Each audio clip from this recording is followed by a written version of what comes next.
सच्चे इंसान की पहचान। सूरजपुर गांव में लोग ईमानदारी और मेहनत को बहुत मानते थे। यहाँ के लोग भले ही ज्यादा अमीर न थे, लेकिन उनकी सच्चाई और नेकदिली की मिसाल दी जाती थी। एक दिन गांव में बड़ा मेला लगा। दूर दूर से व्यापारी आए और हर तरफ खुशी का माहौल था। भीड़ के बीच एक बुजुर्ग व्यापारी अपने परिवार के साथ घूम रहे थे। अचानक उनकी जेब से पर्स गिर गया जिसमें हजारों रुपए थे।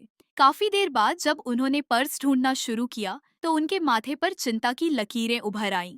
यह पैसे उनके पूरे महीने की कमाई थे। अगर पर्स न मिलता तो उनका घर चलाना मुश्किल हो जाता। उसी मेले में एक लड़का घूम रहा था जिसने रास्ते में चमचमाता पर्स देखा। जब उसने पर्स खोला तो उसमें बहुत सारे रुपए थे।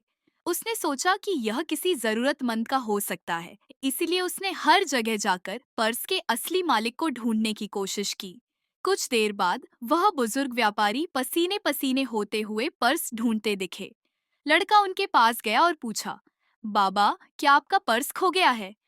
बुजुर्ग ने तुरंत जवाब दिया, हाँ बेटा, उसमें मेरे पूरे महीने की कमाई थी। लड़के ने मुस्कुराते हुए पर्स उनके हाथ में रख दिया। व्यापारी की आंखों में आंसू आ गए। उन्होंने लड़के को गले लगाया और कहा, बेटा, तुमने साबित कर दिया कि सच्चाई और ईमानदारी ही इंसान की असली पहचान होती है।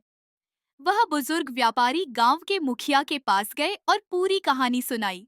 मुखिया जी ने उस लड़के को पूरे गांव के सामने सम्मानित किया और उसकी पढ़ाई के लिए एक विशेष छात्रवृत्ति देने की घोषणा की। यह घटना पूरे गांव के लिए एक मिसाल बन गई।